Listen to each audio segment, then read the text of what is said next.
Anyone But You is the brand new rom-com released by Sony and starring Glen Powell and Sydney Sweeney. Now, if you were living under a rock, you may not have heard that this movie caused a lot of controversy because Glen Powell and Sydney Sweeney were rumoured to have a little bit of a love affair on set of this movie. So the marketing and stuff was ramped up to 1,000 and people were really tuning in to see if these two were actually a thing or not. And I mean, I was kind of one of them, not gonna lie. I was sucked into this movie. I was actually very excited to see this movie that I was in hospital today. I even have my hospital wristband, and as soon as I was discharged, I was like, I'm gonna go see Anyone But You because it only came out and it was one that I kind of had my eye on because I wanted to see it.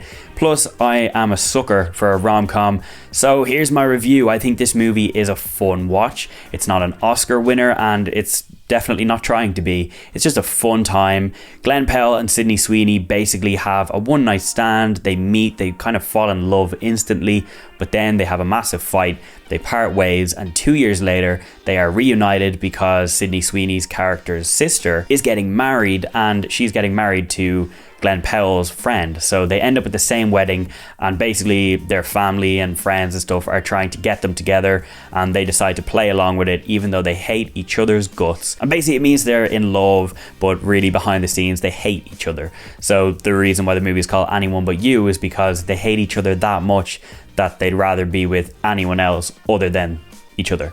So as you can probably guess, it is a rom-com, so it might not stay like that for the whole movie, but I had a fun time with this, and there's a lot of people saying their chemistry isn't that great. I thought it was really good actually, and everything that I probably expected from the marketing and stuff, so it was just interesting to see that, I guess. And I mean, apart from that, I can't really comment too much on soundtrack and cinematography and stuff because it is just your typical rom-com. You've probably seen it before, and it's just one of those movies that you either like them and they're your guilty pleasure, or you don't.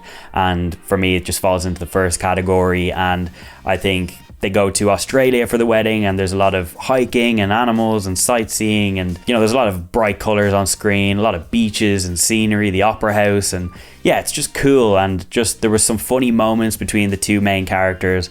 I didn't really care for anybody else other than the two of them. And overall, it's an hour and 43 minutes long, and I enjoyed my time with it. And if you kind of expect it to be anything else other than what it is, you're just going to hate it. If you just go in and expect it to be a rom-com starring two of Hollywood's biggest actors at the minute, then there you go. That's what you're going to get. I think Anyone But You deserves a 3.5 stars, a 6.5 out of 10. I really liked it. I had a fun time with it, loved the characters, thought it was funny, it made me laugh, and I was invested in it. And I guess that's kind of all that I should expect from a movie. So yeah, not the greatest, but it's not trying to be. Anyone But You, it's out right now in Irish and UK cinemas. I think it came out a few days ago in the US, so the likelihood is if you are a US viewer, you've probably seen it.